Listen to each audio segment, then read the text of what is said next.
കർത്താവിന് സ്തോത്രം. വീണ്ടും ഒരിക്കൽ കൂടി നിങ്ങളുടെ മധ്യയായിരിക്കാൻ സ്വർഗ്ഗത്തിലെ ദൈവം എൻ്റെ ജീവിതത്തിൽ അനുവദിച്ച ഈ വലിയ ഭാഗ്യത്തെ ഓർത്ത് ഞാൻ ദൈവത്തെ സ്തുതിക്കുന്നു. എന്നെ ഓർത്ത് പ്രാർത്ഥിക്കുന്ന, സ്നേഹിക്കുന്ന ധാരാളം ദൈവമക്കൾ ഇവിടെ ഉണ്ട് എന്നുള്ളത് സന്തോഷകരമായ കാര്യമാണ്. അതോർത്ത് ഞാൻ കർത്താവിൻ്റെ സകല മഹത്വവും അർപ്പിക്കുന്നു. കഴിഞ്ഞ വ്യാഴാഴ്ച മുതൽ തൃശ്ശൂരിൻ്റെ പല പ്രദേശങ്ങളിൽ ശുശ്രൂഷയ്ക്കായിട്ട് ഉണ്ടാകുവാൻ കർത്താവ് കൃപ ചെയ്തു. ആ ശുശ്രൂഷകളൊക്കെ വളരെ അനുഗ്രഹപ്രദമായി തീരുവാൻ കർത്താവ് കൃപ ചെയ്തതുകൊണ്ട് ഞാൻ ദൈവത്തെ സ്തുതിക്കുന്നു. ഞങ്ങൾ കഴിഞ്ഞ 26 വർഷമായി കർണാടകത്തിൽ ബിലേഡി എന്ന് പറയുന്ന സ്ഥലത്ത് കർത്താവിൻ്റെ വേല ചെയ്യുകയാണ്. തൽഫലമായി 2 സഭകൾ രൂപീകരിക്കുവാനായിട്ട് കർത്താവ് കൃപ ചെയ്തു. ഒരു പുതിയ സ്ഥലത്തേക്ക് മാറണം എന്നുള്ള നിലയിൽ കഴിഞ്ഞ 4 വർഷങ്ങളായി ആഗ്രഹിച്ച് പ്രാർത്ഥിച്ചുകൊണ്ടിരിക്കുകയാണ്.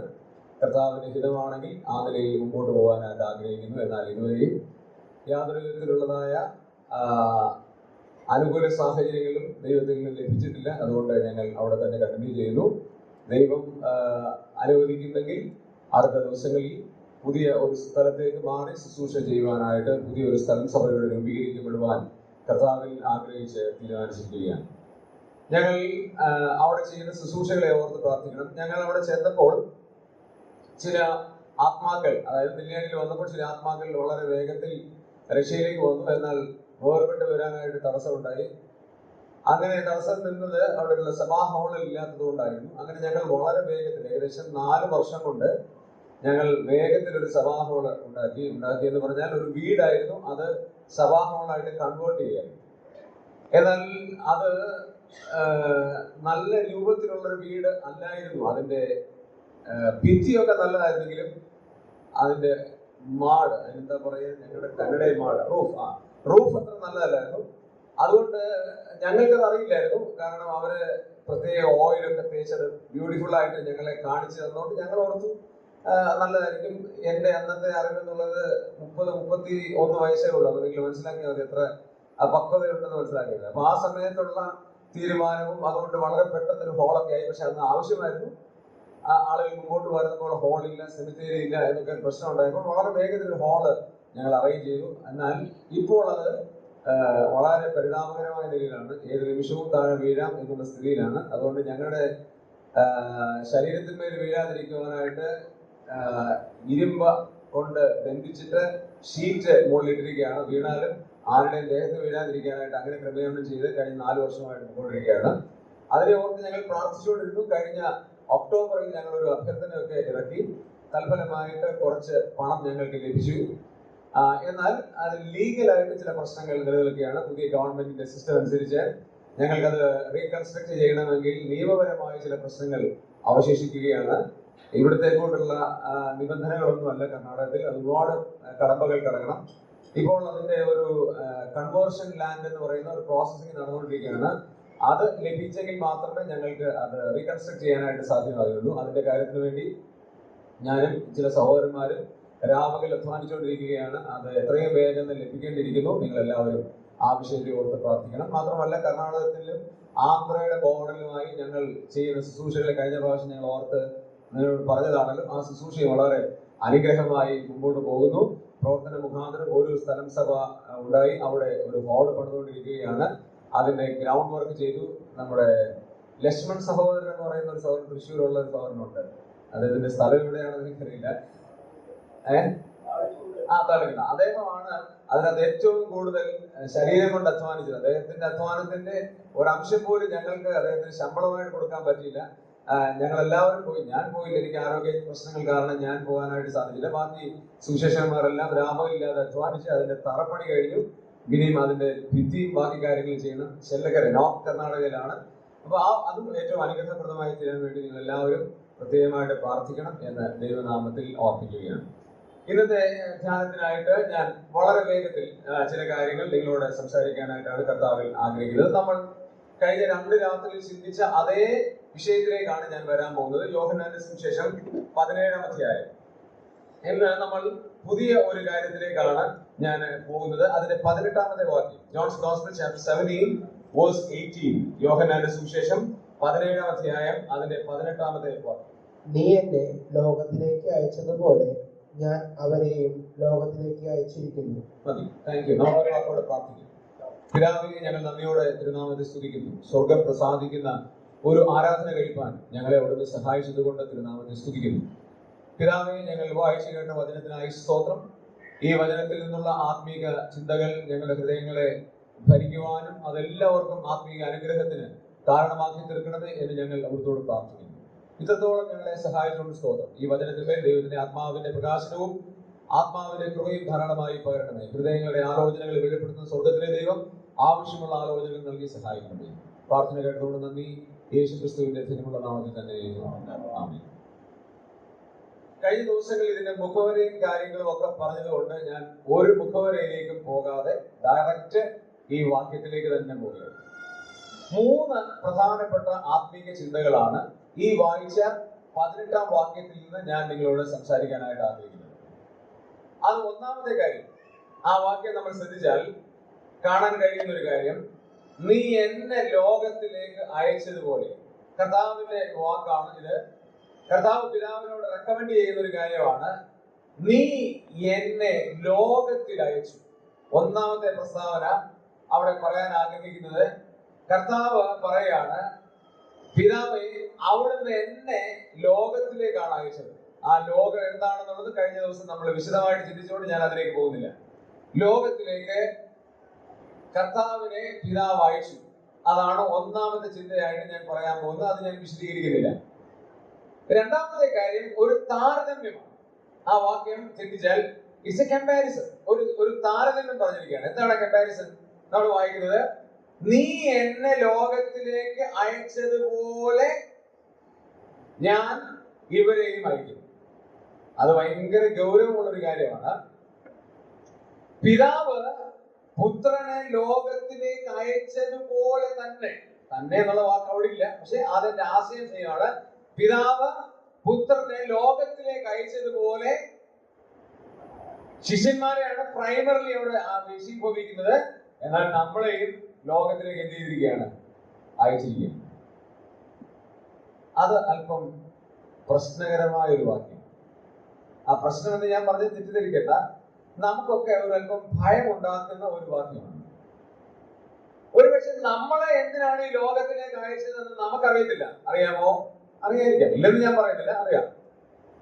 പക്ഷെ അല്പം വ്യത്യസ്തമായ ഒരു കാര്യം, പിതാവ് പുത്രനെ അയച്ചതുപോലെ തന്നെയാണ് നമ്മളെ ഓരോരുത്തരെയും ഈ ലോകത്തിലേക്ക് അയച്ചിരിക്കുന്നത്. അങ്ങനെയാണെങ്കിൽ ഈ 17ാം അധ്യായത്തിൽ നമുക്ക് 3ാമത്തെ കാര്യത്തിലേക്ക് നോക്കാം. എന്തിനാണ് പിതാവ് പുത്രനെ ലോകത്തിലേക്ക് അയച്ചതെന്ന് മനസ്സിലാക്കിയാൽ അതേ സെയിം ലക്ഷ്യമാണ് നമ്മളെയും അയച്ചിരിക്കുന്നത് നമുക്ക് മനസ്സിലാവും. ഒന്നുകൂടെ ഞാൻ ആവർത്തിക്കാം. പിതാവ് പുത്രനെ എന്തിനാണ് ഈ ലോകത്തിലേക്ക് അയച്ചത് എന്ന് നമ്മൾ മനസ്സിലാക്കുമ്പോഴാണ് നമ്മളെയും ലോകത്തിലേക്ക് അയച്ചത് എന്തിനാണ് എന്ന് നമുക്ക് മനസ്സിലാക്കാനായിട്ട് സാധിക്കുന്നത്. റെയിൽവേയിലെ ഒരു ഓഫീസർ ഉണ്ടായിരുന്നു. അദ്ദേഹം 38 വർഷം വിജയകരമായി ജോലി പൂർത്തീകരിച്ച ഒരാളാണ്. അദ്ദേഹത്തിന് യാത്രയപ്പ് നൽകാനായിട്ട് തീരുമാനിച്ചു. അദ്ദേഹത്തിന് യാത്രയപ്പ് നൽകാൻ തീരുമാനിച്ചപ്പോൾ അദ്ദേഹം 38 വർഷം ട്രാക്കിലൂടെ ഒരു ചുറ്റികയൊക്കെ ആയിട്ട് ഇങ്ങനെ അത് അടിച്ചു പോകുന്ന ഒരു ട്രാക്കിൽ ഡെവലപ്പ് ചെയ്ത് പോകുന്ന ഒരു ജോലിയാണ്. അദ്ദേഹത്തെ പിരിച്ചുവിടാൻ വേണ്ടിയുള്ളപ്പോൾ ആശംസാ പ്രസംഗകരായി, അതുപോലെ തന്നെ അദ്ദേഹത്തെ അനുമോദിക്കാൻ വേണ്ടി ഒത്തിരി ആളുകൾ വന്നു. അപ്പോൾ അനുമോദന കാര്യങ്ങളൊക്കെ പറഞ്ഞു. എന്നിട്ട് അദ്ദേഹം മറുപടി പ്രസംഗം എഴുതിയപ്പോൾ അദ്ദേഹം ഇങ്ങനെ പറഞ്ഞു, എനിക്കൊരു സംശയമുണ്ട്. ഞാൻ ഇത്രയും നാൾ ഈ ജോലി ചെയ്തു, പക്ഷേ ഈ ജോലി എന്തിനാണ് ചെയ്തതെന്ന് എനിക്കറിയത്തില്ല. താനൊരു ചുറ്റികയും ഒരു കമ്പം എടുത്ത് ട്രാക്കിലൂടെ പോകുന്നുണ്ട്. ഇന്നൊക്കെ ആണെങ്കിൽ അതിന് യോഗ്യതയുള്ളവരെയാണ് എടുക്കുന്നത്. പണ്ടത്തെ കാലത്ത് വേറെ ആരും ഇല്ലാത്തതുകൊണ്ട് ചില ആളുകൾ എന്ത് ചെയ്യും, നിയമിക്കുന്ന റെയിൽവേയുടെ സിസ്റ്റമാണ്.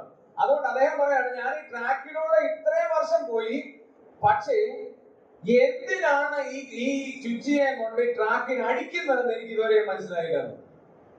ഞാനിത് പറയാൻ കാരണം, നമ്മൾ ഇത്രയും നാൾ ജീവിച്ചിട്ടുണ്ട്, പക്ഷെ എന്തിനാ ജീവിച്ചിരിക്കുന്നത് ഞങ്ങൾക്കറിയില്ല. Why you are in this world? നമ്മൾ എന്തിനാണ് ഈ ലോകത്തിലായിരിക്കുന്നത്? എപ്പോഴെങ്കിലും നമ്മൾ നമ്മളോട് ചോദിച്ചിട്ടുണ്ടോ, നമുക്ക് നോക്കാം കർത്താവിനെ എന്തിനാണ് ഈ ലോകത്തിലേക്ക് അയച്ചത് നോക്കാം. 17-ാം അധ്യായം 3-ാമത്തെ വാക്യത്തിൽ ഒന്നാമത്തെ കാര്യം കാണാൻ കഴിയും.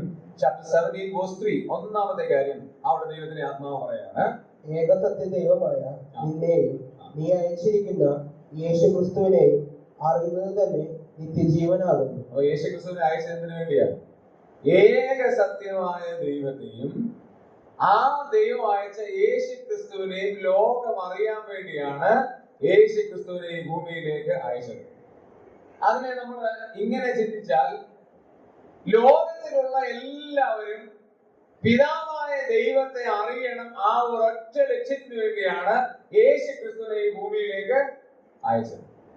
അപ്പൊ പിതാവായ ദൈവത്തെ എല്ലാവർക്കും അറിയില്ലായിരുന്നോ? പഴയ നിയമ പശ്ചാത്തലത്തിൽ നമ്മൾ ചിന്തിച്ചാൽ കുറെ സെക്ട് ഓഫ് പീപ്പിളിന് മാത്രമേ യഹോവയെ കുറിച്ച് അറിയുള്ളൂ. എല്ലാവർക്കും യഹോവയെ അറിയാനുള്ള മാർഗങ്ങളൊന്നും ഇല്ലായിരുന്നു. എന്നാൽ നമ്മൾ എബ്രായ ലേഖനം 1-ാം അധ്യായം 1-ാം വാക്യത്തിൽ വായിക്കുന്നത് പോലെ ദൈവം പണ്ട് ഭാഗമായും വിവിധമായും പ്രവാചകന്മാർ മുഖാന്തരം പിതാക്കന്മാരോട് അരുളി ചെയ്തിട്ട് ഈ അന്ത്യകാലത്ത് പുത്രൻ മുഖാന്തരം നമ്മോട് അരുളി ചെയ്യാൻ കർത്താവായ യേശു ക്രിസ്തുവിനെ ഈ ഭൂമിയിലേക്ക് അയച്ചു. എന്തിനാണ്? പിതാക്കന്മാരോട് ഭാഗമായിട്ടായിരുന്നു, ഡൈവേഴ്സ് മാനേഴ്സിലായിരുന്നു, ഡിഫറെന്റ് മെത്തേഡ്സിലായിരുന്നു. എന്നാൽ പുത്രൻ മുഖാന്തരം നമ്മളോട് പൂർണ്ണമായി അറിയിക്കാൻ പിതാവ് പുത്രനെ ഈ ലോകത്തിലേക്ക് അയച്ചു. എന്തിനാണെന്നറിയാമോ?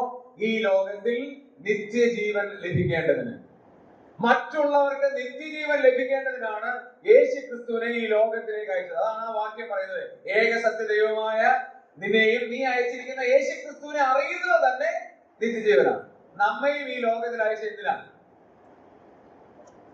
നിത്യജീവൻ മറ്റുള്ളവർക്ക് പ്രദാനം ചെയ്യാൻ.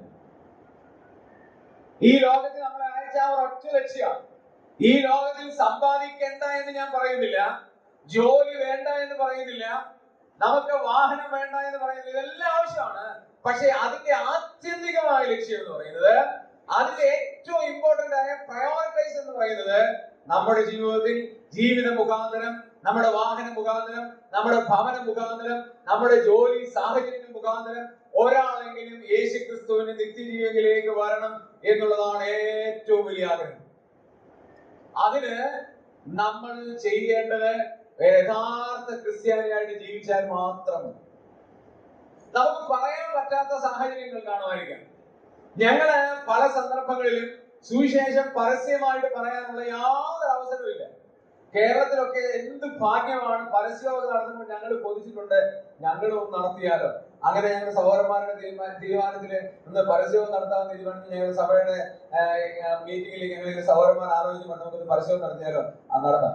അപ്പോഴാണ് ഞങ്ങളുടെ അവിടുത്തെ ദക്ഷിണ കന്നഡ IG ഒരു പ്രഖ്യാപനം നടത്തി.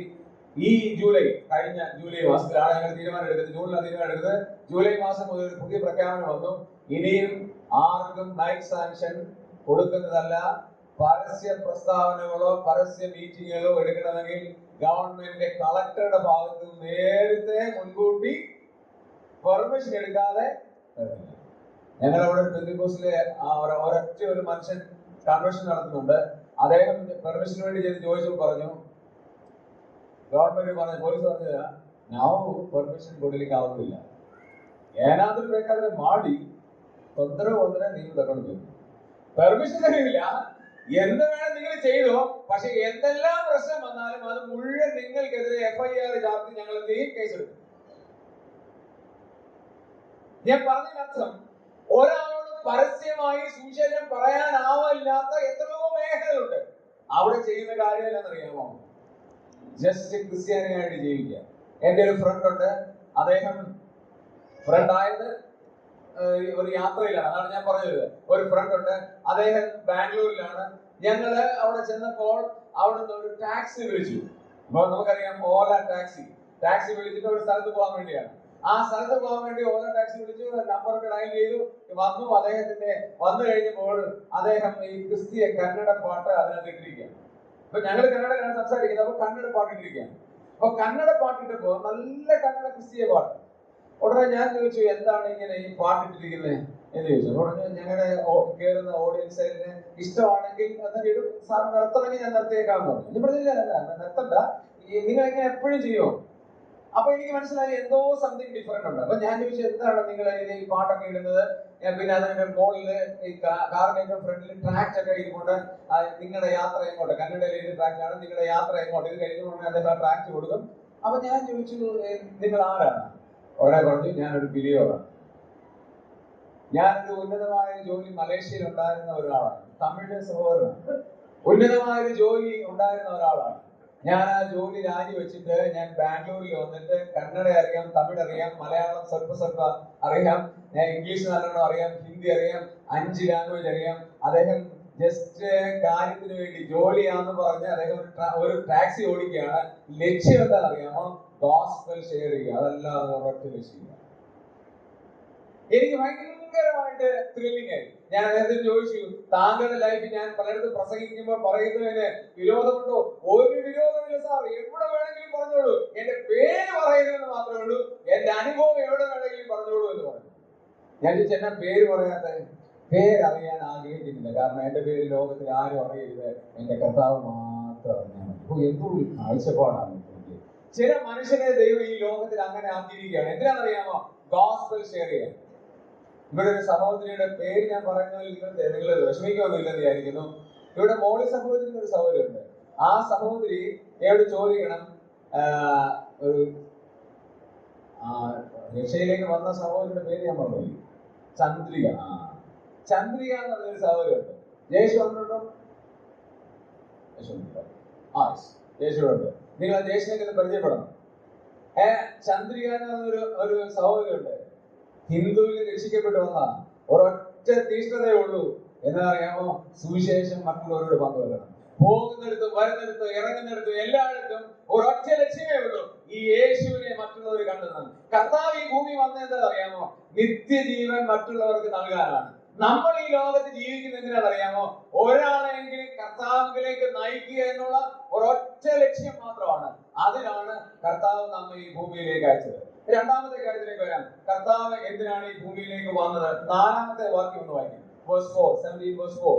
രണ്ടാമത്തെ കാര്യം കർത്താവ് പറയുകയാണ്, ഞാൻ ഭൂമിയിൽ നിന്നെ മഹത്വപ്പെടുത്തി നീ എനിക്ക് ചെയ്യുവാൻ തന്ന പ്രവൃത്തി തികച്ചിരിക്കുന്നു. രണ്ടാമത്തെ കാര്യം, കർത്താവ് ഈ ഭൂമിയിലേക്ക് വന്നു.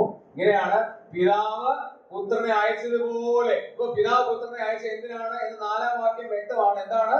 ഒന്നോട് വായിച്ചാൽ പോലെ, ഞാൻ ഭൂമിയിൽ നിന്നെ മഹത്വപ്പെടുത്തി. അതിന്റെ ലാസ്റ്റ് പാർട്ട് ശ്രദ്ധിക്കണം. നീ എനിക്ക് ചെയ്യാൻ തന്ന പ്രവൃത്തി ഞാൻ തികച്ചിരിക്കുന്നു. അവിടുത്തെ ഒരൊറ്റ പ്രസ്താവനയാണ്. എന്താ പറയുക? അതാണ് ഞാൻ പറയാൻ ഉദ്ദേശിക്കുന്നത്. നീ എനിക്ക് ചെയ്യാൻ തന്ന പ്രവൃത്തി. പിതാവ് പുത്രനെ ലോകത്തിലേക്ക് അയച്ചപ്പോൾ ചെറിയ കുറെ ജോലികൾ ഏൽപ്പിച്ചു. ചെറുതെന്ന് ഞാൻ നിങ്ങളുടെ കോമയില പറയുന്നത്, ചെറുതല്ല. പക്ഷെ ചെറുതെന്ന് ഞാൻ പറയുന്ന അർത്ഥം ഞാൻ പിന്നീട് പറയുന്നതാണ്. ചെറിയ ചില ജോലികൾ ഏൽപ്പിച്ചു. തന്നെ ഏൽപ്പിച്ച ജോലി അത് വിശ്വസ്തപൂർവം കർത്താവ് ചെയ്തു. നമ്മളെ ദൈവം ഏൽപ്പിച്ച ജോലി എന്താ? നമ്മൾ ഈ ലോകത്തിൽ എവിടെ ജനിക്കണമെന്ന് നമ്മൾ ആരും തീരുമാനിച്ചതല്ല. ഏത് അപ്പന്റെ അമ്മയുടെയും മകനായിട്ട് ജനിക്കണമെന്ന് നമ്മൾ തീരുമാനിച്ചതല്ല. നമ്മൾ ഏത് വർഷം ജനിക്കണമെന്ന് നമ്മൾ തീരുമാനിച്ചതല്ല. ഏത് രാജ്യത്ത് ജനിക്കണമെന്ന് നമ്മൾ തീരുമാനിച്ചില്ല. ഏത് ദേശത്ത് ജനിക്കണമെന്ന് നമ്മൾ തീരുമാനിച്ചില്ല. ഏത് ഇറയിൽ ഏത് കാലഘട്ടത്തിൽ ജനിക്കണമെന്ന് നമ്മൾ തീരുമാനിച്ചില്ല. ദൈവത്തിന്റെ പ്രവർത്തന പദ്ധതിയിൽ ഓരോ വർഷം, ഓരോ ആണ്ടിൽ, ഓരോ കൃത്യമായ ഇയറിൽ നമ്മളെ കൊണ്ടുവന്ന് ദൈവം ജനിപ്പിച്ചു. ഞാൻ അതിനെ ഇങ്ങനെ പറയാണ്, ഞാൻ പലപ്പോഴും ചിന്തിക്കാറുണ്ട്, എന്നെ എന്തിനാണ് ഈ 1070കളിൽ ജനിപ്പിച്ചത്? എന്തിനാണ് ഈ യങ് ഏജിൽ എന്നെ ഉപയോഗിക്കുന്നത്? ഞാൻ ഇടയ്ക്ക് ചിന്തിക്കാറുണ്ട്. അപ്പൊ അതിന്റെ കാരണം, എന്നെ ദൈവം ഡിസൈൻ ചെയ്തത് ഈ ഒരു കാലഘട്ടത്തിൽ യുവാക്കന്മാരോട്, കുടുംബങ്ങളോട്, ദേശത്തോട് സംസാരിക്കാൻ വേണ്ടിയാണ്. കാരണം എനിക്ക് ദൈവം ചെയ്ത ശുശ്രൂഷ പ്രവൃത്തി ആകലിലാണ്. എന്നോട് ബന്ധത്തിൽ മാത്രമല്ല, നമ്മളോട് ഓരോരുത്തരോട് ബന്ധത്തിലും നമ്മൾ ഈ കാലഘട്ടത്തിൽ ദൈവം ആക്കി വെച്ചിരിക്കുന്നത് ഈ കാലഘട്ടത്തിന് അനുയോജ്യമായ രീതിയിലാണ്. ടെക്നോളജി വൈസ്, ഇപ്പോഴത്തെ ഇൻഫ്രാസ്ട്രക്ചർ വൈസ് ദൈവം നമുക്ക് ബുദ്ധിയും വിവേകവും പരിജ്ഞാനവും നൽകിയിരിക്കുന്നത് എന്തിനാണെന്നറിയാമോ? നമ്മൾ ഈ യുഗത്തിൽ, ഈ കാലഘട്ടത്തിൽ കർത്താവിന് വേണ്ടി ശോഭിക്കാനായിട്ടാണ്. കർത്താവിന് അറിയാമായിരുന്നു എന്തിനാണ് കർത്താവിനെ ഈ ഭൂമിയിലേക്ക് അയച്ചത്. കൃത്യമായ മാസ്റ്റർ പ്ലാൻ ഉണ്ടായിരുന്നു. നമ്മുടെ മാസ്റ്റർ പ്ലാൻ എന്താണ്? ഞങ്ങൾ ഈ കോളേജിലൊക്കെ അവർക്ക് game planning, goal setting, how to lead a good life എന്നുള്ള പല ടോപ്പിക്സിൽ ക്ലാസ് എടുക്കാനായിട്ട് പോകും. അപ്പൊ ഞാൻ ആദ്യം പറയുന്ന ഒരു കാര്യമുണ്ട്, നിങ്ങളുടെ ജീവിതത്തിൽ ഒരു ബ്ലൂ പ്രിന്റ് ഉണ്ടാകും. നിങ്ങളുടെ ലൈഫിൽ നിങ്ങളെ കുറിച്ച് ഒരു ബ്ലൂ പ്രിന്റ് ഉണ്ടാകും. നമ്മൾ ഇത്രയും വർഷം ജീവിച്ചു, ഇത്രയും വർഷം നമ്മൾ ഈ ലോകത്തിൽ വളരെ ഭംഗിയായിട്ടാണ് ജീവിച്ചതെന്നാണ് നമ്മൾ ചിന്തിക്കുന്നത്. കുഴപ്പമൊന്നുമില്ല. പക്ഷേ ഇനിയും നമുക്കുള്ള അവസരം എങ്ങനെ വിനിയോഗിക്കാനായിട്ട് സാധിക്കും? 1965 വയസ്സ് കഴിഞ്ഞപ്പോഴാണ് ലീല ഗ്രൂപ്പ് ഓഫ് ഹോട്ടൽസ് അദ്ദേഹം സ്ഥാപിച്ചു. എത്ര വയസ്സുള്ളപ്പോഴാണ് പറഞ്ഞത്? 65. ഇന്ന് ഇന്ത്യയിലെ ഏറ്റവും മേജർ ഹോട്ടലിൽ ഒന്നാണ് ലീല ഗ്രൂപ്പ്സിന്റെ ഹോട്ടൽ. 65 വയസ്സുള്ളപ്പോഴാണ് അദ്ദേഹം അത് സ്ഥാപിച്ചത്.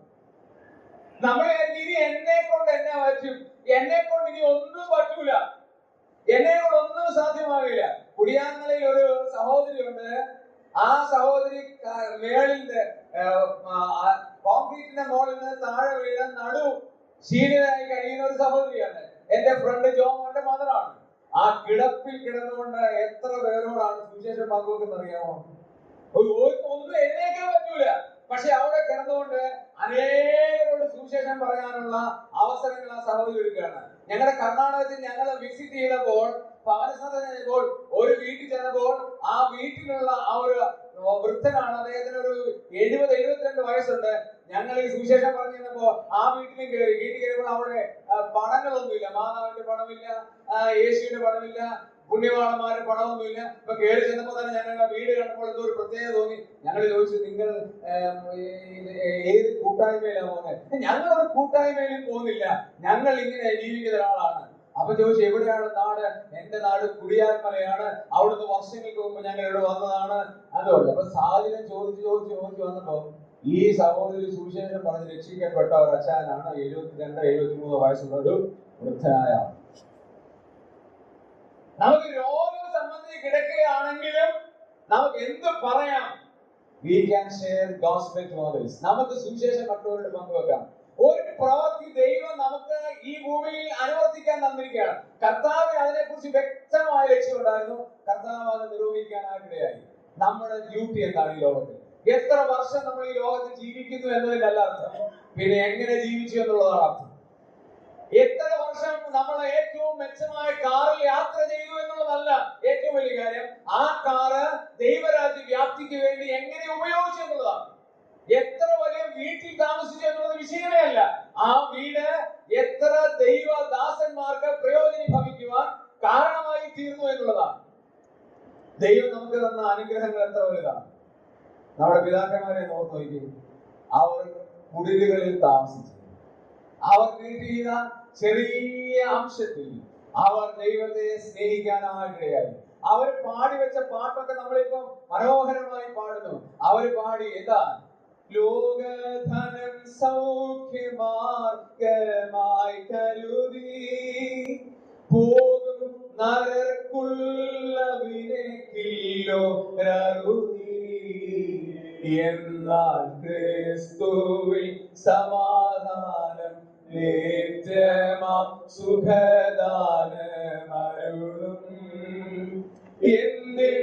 എന്തിനാകുലം കലരും നന്മനമേ. ഈ ലോകത്തിലെ ഏറ്റവും വലിയ സമ്പത്തുള്ളവർ ആരാന്ന് TK ശേഖർ സാർ എഴുതി വെച്ചു. ആരാ? ഭൂമിയിൽ ക്രിസ്തുവിനുള്ളവരെ പോൽ ഇത്ര മഹാധനികനില്ലെന്നറിയുക.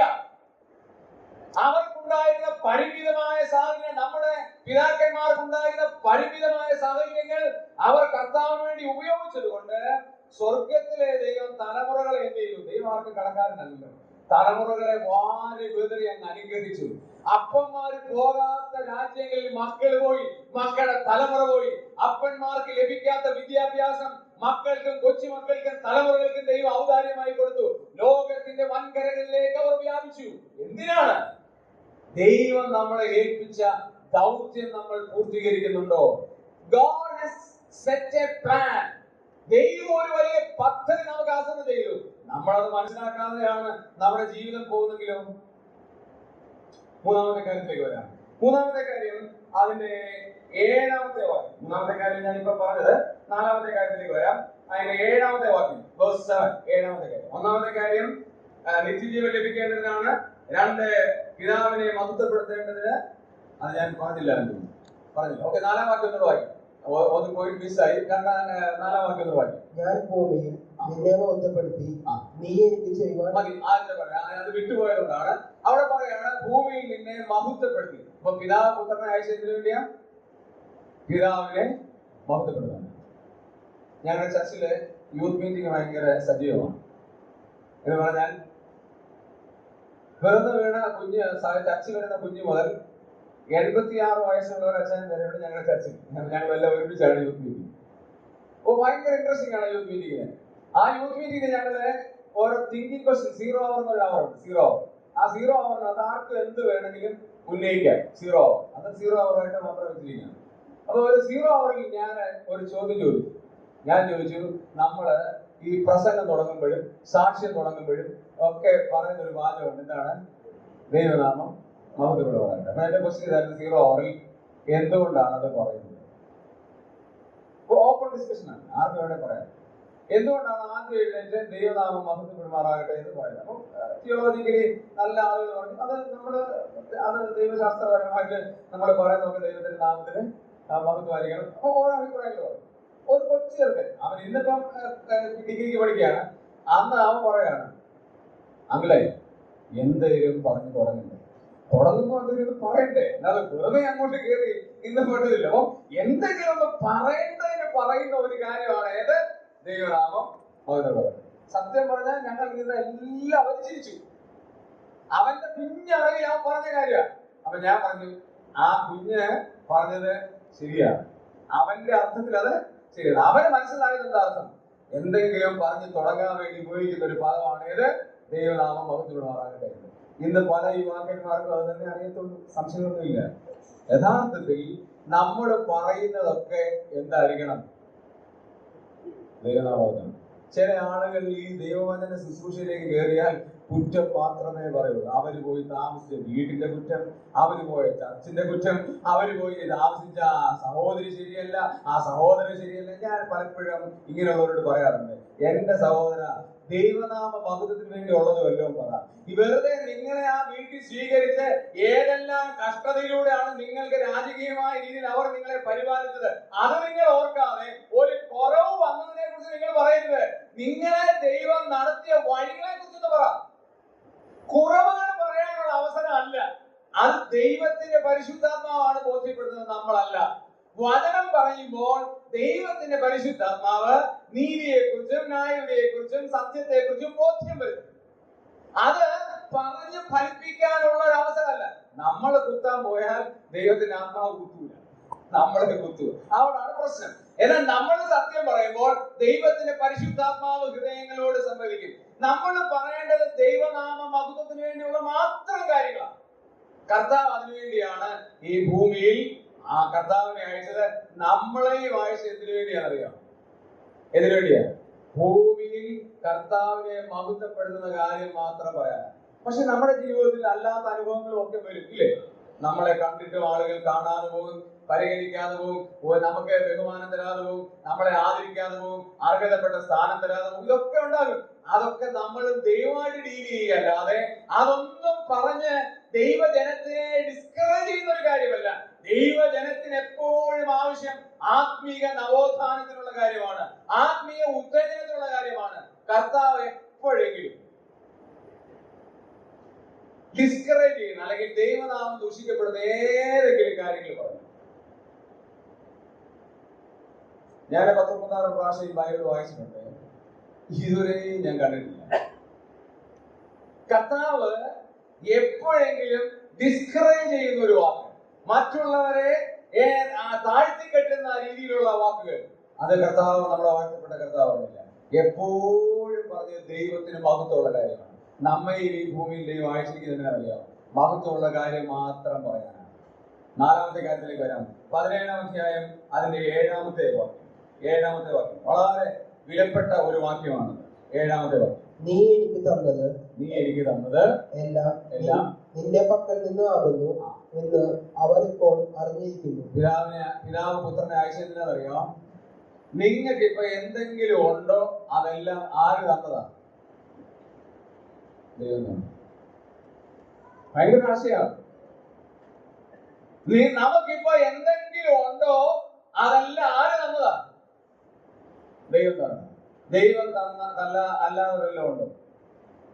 ഒരു പാട്ടുണ്ട്, ഒരു നമ്മുടെ വിശ്വാസം എഴുതി അല്ലെങ്കിൽ നല്ല ആശയമുള്ള ഒരു പാട്ടാണ്. ദൈവം തന്നതല്ലാതെ ഒന്നും ഇല്ല എന്റെ ജീവിതത്തിൽ. സത്യമാണ്. പക്ഷെ എപ്പോഴും നമ്മളെ ഓർക്കുന്നുണ്ടോ? നമ്മളത് ഓർക്കും എപ്പോഴാണെന്നറിയാം? ഒരു രോഗം വന്ന് നമ്മൾ കിടക്കുമ്പോ, അയ്യോ എന്റെ കർത്താവേ, ദൈവം നടത്തിയ വഴി എത്ര ആലോചനമാണ്. കണ്ണ് കാണാതിരിക്കുമ്പം കണ്ണിന്റെ കാഴ്ച അറിയാം എന്ന് പറയുന്നത് പോലെ രോഗം സംബന്ധിച്ചൊക്കെ ആയിരിക്കുമ്പം, പ്രയാസം സംബന്ധിച്ചൊക്കെ ആയിരിക്കുമ്പം നമ്മൾ ഓർക്കും, എന്റെ ദൈവമേ അവിടുന്നാണ് നടത്തിയത്. പക്ഷെ ദൈവം ഈ വചനത്തിലൂടെ നമ്മളോട് ആശയവിനിമയം ചെയ്യുന്ന ഏറ്റവും വലിയ കാര്യം, ഒന്നുകൂടെ വാക്യം ഒന്ന് ശ്രദ്ധിച്ച് വായിക്കാം. അവിടെ എന്റെ ബൈബിളില് അത് വായിക്കാൻ പറ്റത്തില്ല, കാരണം അത് കീറിപ്പോയിരിക്കുകയാണ്. അതിന്റെ ഭാഗം കീറിപ്പോയോണ്ടാണ് ഞാൻ നിങ്ങളെ കൊണ്ട് വായിപ്പിക്കുന്നത്. ഓക്കെ. നീ എനിക്ക് തന്നതെല്ലാം നിന്റെ പക്കൽ നിന്ന്, അതായത് പുത്രനായ യേശുക്രിസ്തുവിന് കിട്ടിയതെല്ലാം ആര് തന്നതാ? പിതാവായ ദൈവം കൊടുത്ത. നമുക്ക് കിട്ടിയതെല്ലാം ആര് തന്നതാ? ദൈവം തന്നതാ. കൊരിന്ത്യർ ലേഖനത്തിൽ 1 കൊരിന്ത്യർ 4-ാം അധ്യായത്തിൽ പൗലോസ് കൊരിന്ത്യരോട് 3 ചോദ്യം ചോദിക്കുന്നുണ്ട്. 4-ാം അധ്യായത്തിൽ, നിങ്ങൾക്ക് ലഭിച്ചതല്ലാതെ വേറെ എന്തുണ്ട്? എന്താ ഉള്ളത്? സ്വർഗത്തിലെ ദൈവം തന്നതല്ലാതെ നമുക്ക് വേറെ വല്ലതും ഉണ്ടോ? നമ്മളൊന്ന് കൗണ്ട് ചെയ്ത് നോക്കി. എന്തെങ്കിലും ഉണ്ടോ? ദൈവം തന്നതല്ലാതെ വേറെ എന്തെങ്കിലും ഉണ്ടോ? നമ്മൾ അകത്തോട്ട് വലിക്കുന്ന ശ്വാസം. കോവിഡ് സമയത്ത് നമ്മൾ ആ ശ്വാസത്തിന് വേണ്ടി വെയിറ്റ് ചെയ്തു, ഇല്ലേ? ചെയ്തോ? ശ്വാസം മുട്ടലുണ്ടായി. ഓരോ ആളുകൾ, ഡോക്ടേഴ്സ് ഒക്കെ പറയാണ്, എന്നെ പഠിപ്പിച്ച ഒരു അധ്യാപകനുണ്ട്, അദ്ദേഹം ബാപ്റ്റിസ്റ്റ് ഹോസ്പിറ്റലിലെ HOD ആണ്. അദ്ദേഹം പറഞ്ഞിങ്ങനെയാണ്, കോവിഡ് സമയത്താണ് ഞാൻ മനസ്സിലാക്കിയ ഒരു കാര്യം, ഓരോ ശ്വാസവും ദൈവത്തിന്റെ ദാനമാണ് എന്ന് അപ്പോഴാണ് എനിക്ക് ബോധ്യമായത്. കാരണം ബാപ്റ്റിസ്റ്റ് ഹോസ്പിറ്റലിലേക്ക് രോഗികൾ എത്തുമ്പോൾ ആയിരക്കണക്കിന് രോഗികളെ മാസ്കും ആ ഡ്രസ്സൊക്കെ ഇട്ട് താൻ സ്വീകരിക്കുമ്പോൾ ഓരോരുത്തരും ശ്വാസത്തിന് വേണ്ടി പിടയുന്നത് കാണുമ്പോൾ, ഡോക്ടർ വിശ്വാസിയാണ്, അദ്ദേഹം ദൈവത്തോട് പ്രാർത്ഥിച്ചു പറയാണ്, എന്റെ ദൈവമേ, ഓരോ ശ്വാസവും ദൈവത്തിന്റെ ദാനമാണ് എന്ന് ഞാൻ തിരിച്ചറിഞ്ഞത് അപ്പോഴാണ്. നമ്മുടെ ശ്വാസം പോലും ദൈവത്തിന്റെ ദാനമാണ്. നമ്മൾ എപ്പോഴെങ്കിലും അറിഞ്ഞുകൊണ്ട് ശ്വാസം വിടുന്നുണ്ടോ? ഗോളിജൻ എന്നോട് സംസാരിച്ചുകൊണ്ടിരിക്കുക. അപ്പൊ ഞാൻ ഗോളിജനോട് അച്ഛാ ഒന്ന് നിൽക്കുക, ഞാനൊരു ശ്വാസം വലിക്കപ്പെടുത്തേ, ഇനി പറ എന്ന് പറയാറില്ല. കാരണം അത് ഓട്ടോമാറ്റിക്കലി നടക്കുകയാണ്. നമ്മളൊരാൾ സംസാരിക്കുമ്പോൾ ഞാൻ മെസ്സേജ് പറയുമ്പോൾ, നിക്ക് മോളെ, ഞാൻ ഒരു നിമിഷം ഞാനൊന്ന് ശ്വാസം വിടട്ടെ എന്ന് പറയുന്ന പോലില്ല. ഈ പ്രക്രിയ ഓട്ടോമാറ്റിക്കലി നടക്കുകയാണ്. ഇതെങ്ങനെയാ നടക്കുന്നത്? എപ്പോഴെങ്കിലും ചിന്തിച്ചിട്ടുണ്ടോ? ഇതിന്റെ അകത്ത് എന്തെല്ലാം വസ്തുതകളുണ്ടോ നമുക്കറിയാമോ? ഞങ്ങളുടെ ഒരു മോള് ദുബായിൽ നിന്ന് അവളുടെ നാട്ടിൽ വന്നു, കർണാടകത്തിൽ വന്നു, ഒരു സർജറിക്ക് വേണ്ടി വന്നു. സർജറിക്ക് വേണ്ടി വന്നത് എന്തിനാന്ന് ചോദിച്ചാൽ, അവളുടെ ഈ ദഹന രസം ഈ വയറ്റിലോട്ട് ജസ്റ്റ് വീഴുകയാണ്. അത് പ്രശ്നമാണ്, അത് ഭയങ്കര കോംപ്ലിക്കേറ്റഡ് ആണ്. അത് സർജറി ചെയ്യാൻ വേണ്ടി വന്നതാണ്. അവളൊരു നേഴ്സാണ് ബേസിക്കലി. അപ്പൊ ഞാൻ ചോദിച്ചത്, എങ്ങനെ പോയത്? എന്റെ അങ്കളെ, ഈ ശരീരത്തിൽ നടക്കുന്ന ഓരോ കാര്യങ്ങളും നമ്മൾ ചിന്തിക്കുകയാണ്. ഇവിടെ കുറെ ഡോക്ടേഴ്സ് ഉണ്ടല്ലോ, പ്രത്യേകം പറയേണ്ട ആവശ്യമില്ല. ഈ ശരീരത്തിന്റെ സിസ്റ്റം ഒന്ന് ചിന്തിച്ചാൽ, ഈ സിസ്റ്റം എങ്ങനെയാണ് നടക്കുന്നത്, പതോളജി ലാബിലോ അല്ലെങ്കിൽ പതോളജിയുടെ ക്ലാസ്സിലോ ഒന്ന് പോയിരുന്നാൽ നമ്മളൊക്കെ വണ്ടടിക്കും. അതുകൊണ്ടാണ് സങ്കീർത്തനക്കാരൻ പറഞ്ഞത്, നീ എന്നെ അതിശയകരമായി സൃഷ്ടിച്ചിരിക്കുക. നമ്മുടെ ഓരോ ശ്വാസവും ദൈവത്തിന്റെ ദാനം. ഞാൻ അവസാനത്തെ കാര്യങ്ങളെ പറഞ്ഞ് അവസാനിപ്പിക്കാം. അവസാനത്തെ കാര്യം അതിന്റെ 23-ാമത്തെ വാക്യമാണ്. വേഴ്സ് 23. വേഴ്സ് 23 എന്താ പറയുന്നത് അറിയാം? നീ എന്നെ അയച്ചിരിക്കുന്നുവെന്നും നീ എന്നെ സ്നേഹിക്കുന്നത് പോലെ അവരെയും സ്നേഹിക്കുന്നുവെന്നും ലോകമറിയുവാൻ നാം ഒന്നായിരിക്കുന്നത് പോലെ അവരും ഒന്നാകേണ്ടതിനും ഞാൻ അവരിലും നീ എന്നിലുമായി അവർ ഐക്യത്തിൽ തികഞ്ഞവരായിരിക്കേണ്ടതിനു തന്നെ. അപ്പൊ ഭയങ്കര കോംപ്ലിക്കേറ്റഡ് വേഴ്സ് ആണ്. വീട്ടിൽ പോയി ജ്ഞാനപരമായിട്ട് ചിന്തിച്ചാൽ മതി. ഒറ്റ വാചകം ഞാൻ പറയാം, കർത്താവിന്റെ സ്നേഹം നമ്മിലാകാൻ വേണ്ടിയാണ് പിതാവ് പുത്രനെ അയച്ചത്. നമ്മൾ ഈ ഭൂമിയിൽ ജീവിക്കുന്ന എന്തിനറിയാമോ? ക്രിസ്തുവിന്റെ സ്നേഹം മറ്റുള്ളവരിൽ എന്ത് ചെയ്യാൻ. ഒറ്റ കാര്യമുള്ളൂ, ഞാൻ ഈ ആളുകളോട് ഇടിച്ചു കയറി കിട്ടുന്ന ഒരാളല്ല. എനിക്ക് ഭയങ്കര ബുദ്ധിമുട്ടാണ്. ഒരാൾ ചിരിച്ചാൽ ഞാൻ ചിരിച്ചു കാണിക്കും, അങ്ങോട്ട് ഇവിടുന്ന് ചോദിക്കാറില്ല. അതുകൊണ്ട് സുവിശേഷം പറയാൻ പോകുമ്പോൾ ആകെ പാടെ പ്രശ്നം. കാരണം ഇടിച്ചു കയറി മിണ്ടാൻ എനിക്ക് അറിയത്തില്ല. പക്ഷെ എന്റെ ഭാര്യ അങ്ങനെയല്ല. ഇങ്ങനെ ഒരു കമ്പയെ തുണി പോയാലും പുള്ളിക്കാരി ചേച്ചി ഇവിടെ പോയാലും. അതുകൊണ്ട് ഞങ്ങൾ രണ്ടും കൂടാണ് വർക്കിന് പോകുന്നത്. പുള്ളിക്കാരി ഇടിച്ചു കയറി മിണ്ടിക്കോളും. അപ്പൊ ഞാൻ കുറച്ച് സ്ലോയാണ്, ഇങ്ങനെ മിണ്ടാനൊക്കെ ഭയങ്കര പുറകിലാണ്. അപ്പൊ അങ്ങനെ ഇതില്ല. അപ്പൊ എന്ത് ചെയ്തറിയാം, നമ്മൾ മിണ്ടാൻ അങ്ങനെ ഇടിച്ചു കയറി മിണ്ടാത്തത് കൊണ്ട് ഞാൻ അവലംബിക്കുന്ന ഒരു കാര്യം ജസ്റ്റ് പുഞ്ചിരിക്കുക. ജസ്റ്റ് ഒരു പുഞ്ചിരി ചെയ്യുമ്പോൾ അവർ തിരിച്ചിരിക്കുക. എന്താണ് എന്നെ നോക്കി ചിരിച്ച്? എന്താണ് ദൈവത്തിന്റെ സ്നേഹം നമുക്ക് മറ്റുള്ളവരോട് പങ്കുവെക്കാൻ ഒരു പുഞ്ചിരി കൊണ്ട് സാധിക്കും. ഞാൻ പറഞ്ഞതിന്റെ അർത്ഥം അതാണ്. ജസ്റ്റ് ഒന്ന് പുഞ്ചിരിക്കുന്നതിലൂടെ ഒന്ന് പുഞ്ചിരിക്കാൻ സാധിച്ചെങ്കിൽ അത് ദൈവത്തിന്റെ സ്നേഹം മറ്റുള്ളവരിൽ പറയുന്നതാണ്. ദൈവമുള്ളവർ ഇതിനു വേണ്ടിയാണ് ദൈവം നമ്മെ ഈ ഭൂമിയിലേക്ക് അയച്ചത്. കർത്താവിനെ അയച്ചതുപോലെ നമ്മയും അയച്ചിരിക്കുന്നു. ആ ഒരു ലക്ഷ്യം നമ്മൾ മനസ്സിലാക്കി ദൈവത്തിന് ഏറ്റവും പ്രയോജനകരമായി ജീവിക്കാൻ സർവശക്തനായ ദൈവം നമ്മെ ഏവരെയും അനുവദിക്കട്ടെ എന്നുള്ള പ്രാർത്ഥനയോടുകൂടി ഞാൻ എന്റെ വാക്കുകൾക്ക് പൂർണ്ണവിരാമം കൊടുക്കുന്നു. കർത്താവിന്റെ നാമം മാത്രം വാഴ്ത്തപ്പെടുന്നതാണ്.